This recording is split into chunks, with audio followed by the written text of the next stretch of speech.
17th century, not all by Rembrandt, but most of them. Well, the oldest pigments that we know are yellow ochre and red ochre. You just can find them in nature. In the 17th century it came from Roussillon, France, but in fact you can find it all over the world. For example, the Aborigines in Australia, they also use them. Other earth pigments are Venetian red and Spanish red. As you can see, the Spanish red is much darker. That means it contains more iron in it. Yeah, more iron. Well, burnt sienna from Siena, Italy.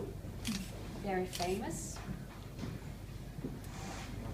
Raw umber and burnt umber. As you can see, the burnt umber, yeah, from Umbria, Italy as well. As you can see, the burnt umber is much darker. If you heat it, it will change the color. If you heat, for example, the yellow ochre, it will become red ochre. Kessel earth from Kessel, Germany. It's just dirt out of the earth. It came by boat via the Rhine to the Netherlands. It's a very dark. Green earth from Verona, Italy as well. It's magnesium, iron and chrome. And it's the chrome that creates the green color. Well, an organic color. Bone black. It's made from burnt animal bones. You put the bones in a metal box. You close the box. By heating it without oxygen, it will become black. It's a very deep bluish black. Rembrandt also used it for his ink, his etching ink. Well, some chemical colors. To make, well, this is lead white. This was extremely important to Rembrandt. He used it in each painting. To make lead white, therefore you need rolled up pieces of lead. You put them in an earthenware pot with acetic acid. You hang it in the pot. Then you cover the pot by cloth soaked in oil with horse manure on top. The heat and the fumes of the horse manure and the acetic acid, that creates an oxidation on the lead, which you need to scrape off, and that's lead white. Important to Rembrandt.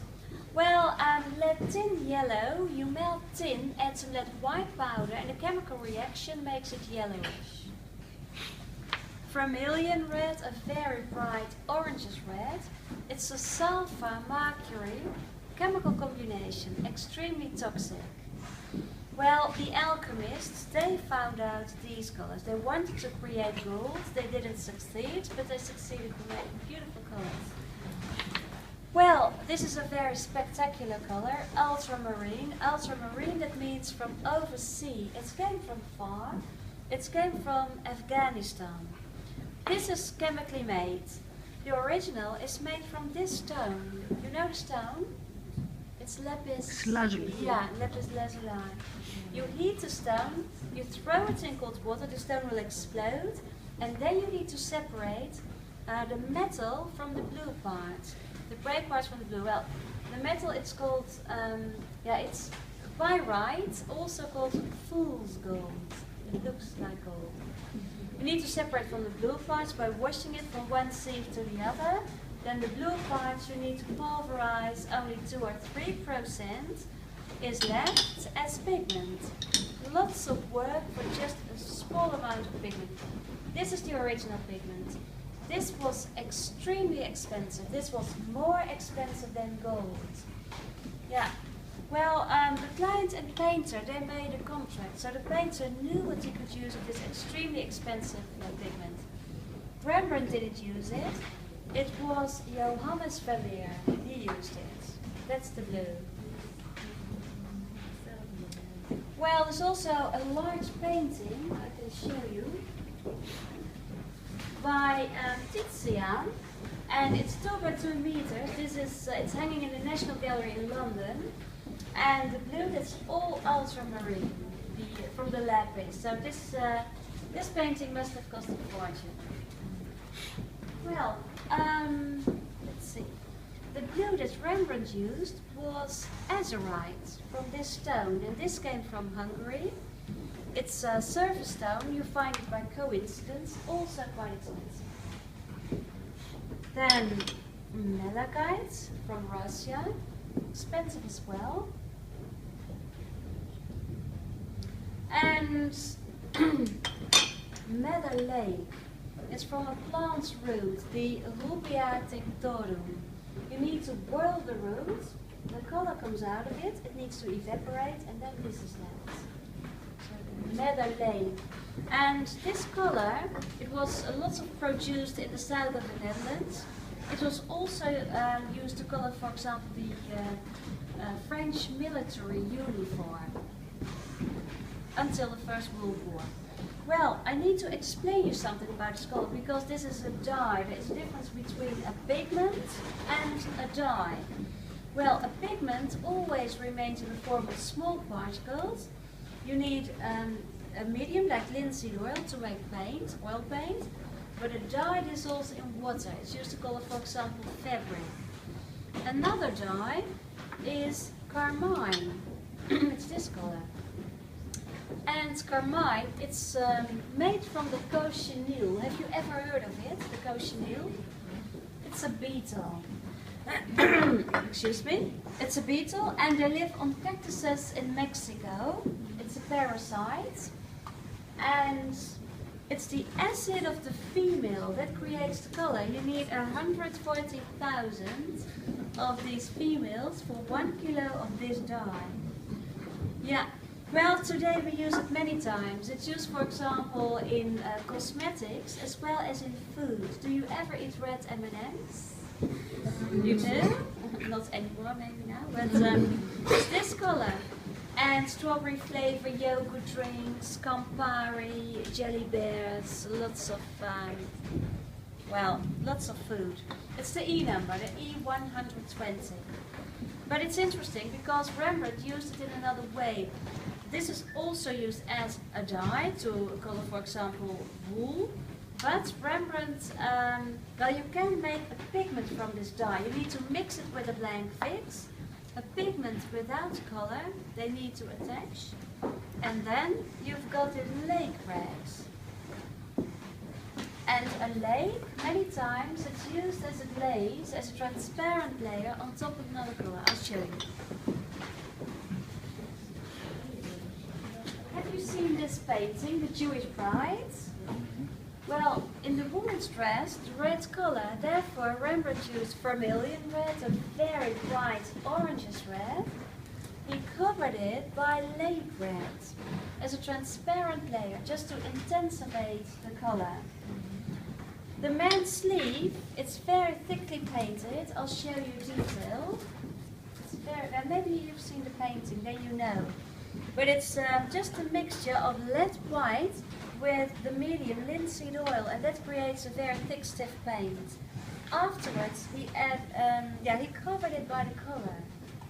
So they worked in layers. Well, I can make you some paint. I'll be careful. Let's see, some burnt umber.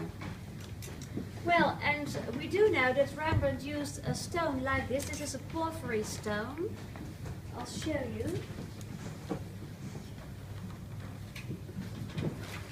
Well, he made a painting from a studio in Leiden. Over here you can see a stone similar, like this one. This is a porphyry stone, and it's an erratic boulder that came from Scandinavia to the Netherlands in the Ice Age. This is 1 or 2 billion years old. Yeah, it's incredible. Okay, some burnt umber. Well, to make paint, therefore you need a pigment and a binding medium.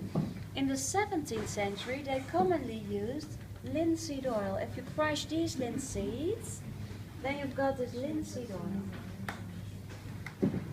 Just a few drops of oil.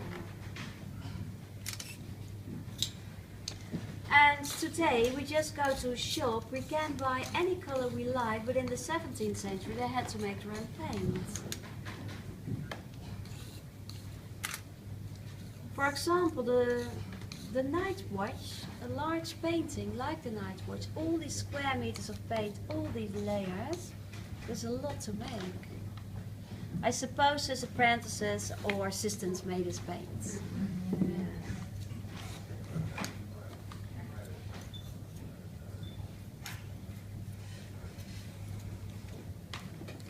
Just a few more drops.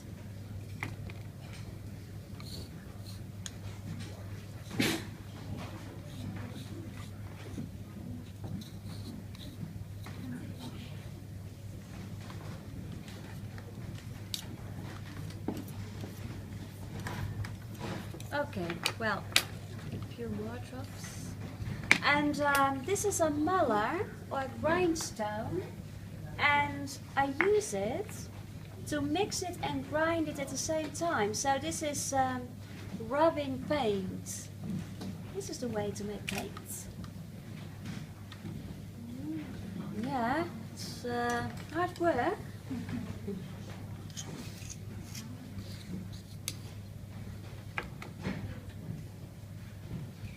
But if you want to, you can help me. You want to try it? You can stand over here. Yes. You also can help me. Yeah? Okay, if you want to, you just, with these kind of movements, let's try it. Careful for your sleeves.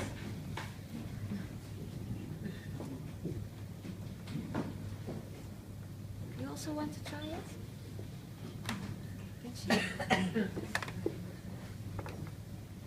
Be careful for your sleeves.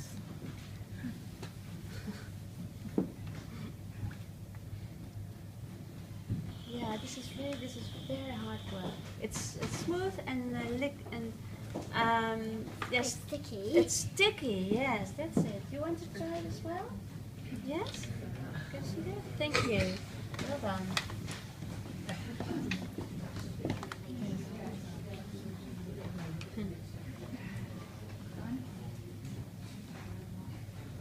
I just add a few more drops. It makes it more easy.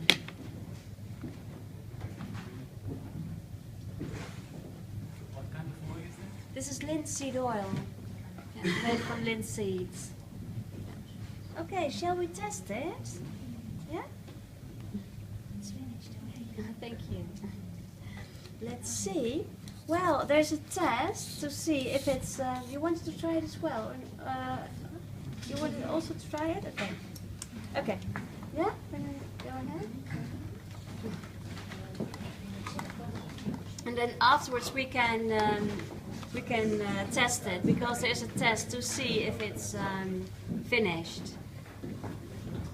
Shall we test it? Thank you. Can I try it? Oh yeah, of course. Adults. Susan, huh? Lots of adults. try. Okay. Daddy!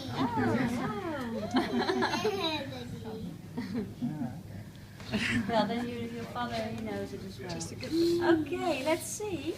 Well, it needs to peak. It needs to stand up. Oh, yes, it does. Well done. Thank you. So this is oil paint. This is oil paint. I just have to add a few drops of turpentine oil to make it complete, to make it more liquid, more smooth. It's more easy to use. But I don't like the smell, so I don't use it, but they did. And they stored the paint in this. Do you have any idea what this is? It is, yeah, it's very organic. It's a pig's bladder. Yeah, they put the paint inside of the bladder. They need a string to tie it up. With a nail they could open and close it, so they could squeeze it out. This is a 17th century tube. Well, today we use this, that's more practical, but that's what they used. And they only made small amounts for one day. They were very organized. They knew exactly what they were going to paint a particular day. For example, only trees, the colors they needed for trees, that's what they made. They worked on different canvases, so there was no waste of material. They used all of it.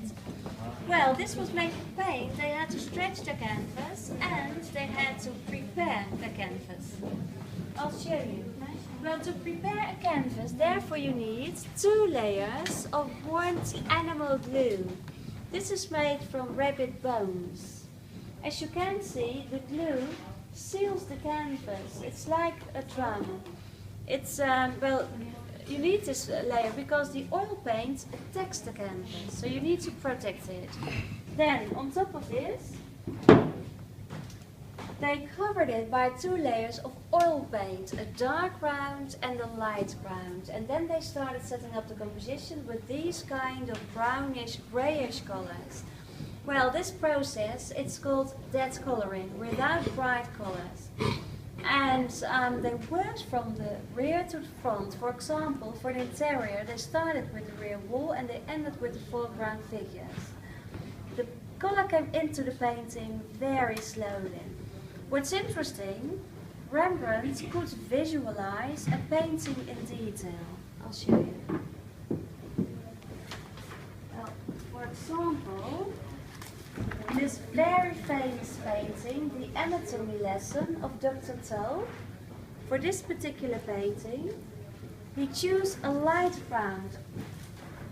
He chose this ground. He started with a dark ground, he covered it by a light ground. And what's interesting, the ground also became part of the final painting. He did not cover the whole surface.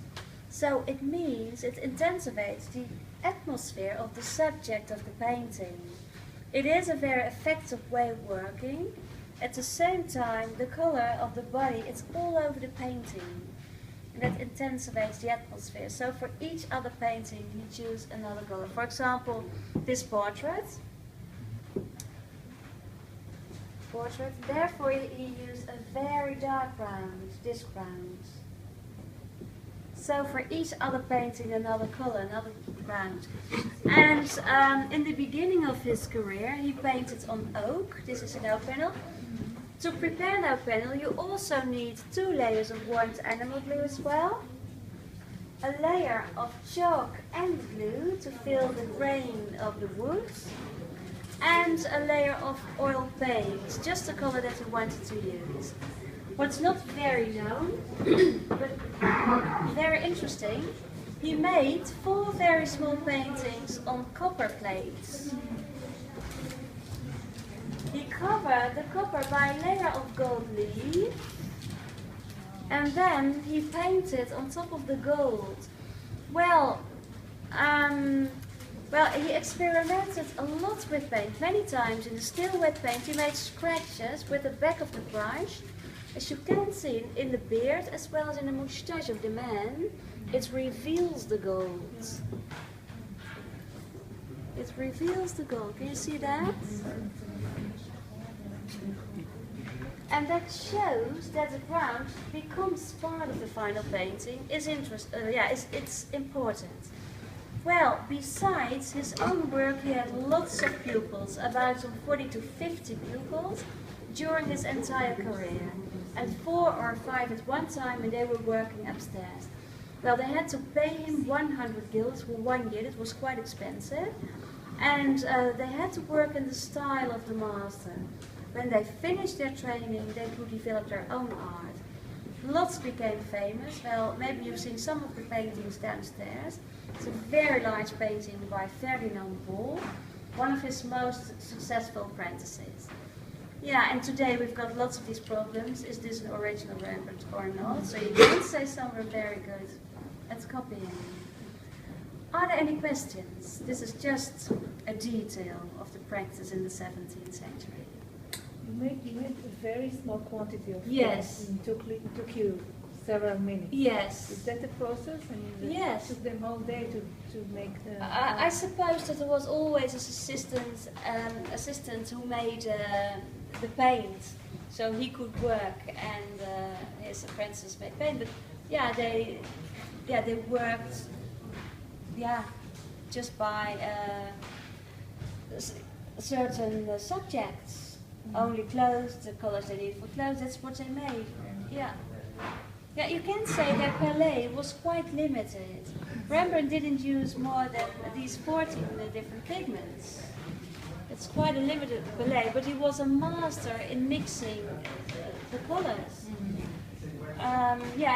In a way he worked in a tradition, but he developed himself in a way that was, it was more than only this tradition. Yeah. So they are made of different things. Yes. You know, stones, lots of stuff, minerals, organic, like from plants or animals. like rock, like this, chemical pigments, lead white, lead yellow, vermilion, red. Let's see, and yeah, some organic like the cochineal, the meadow lake from a plant, and some half precious stones Yeah. like They- lapis lazuli, malachite, azurite. They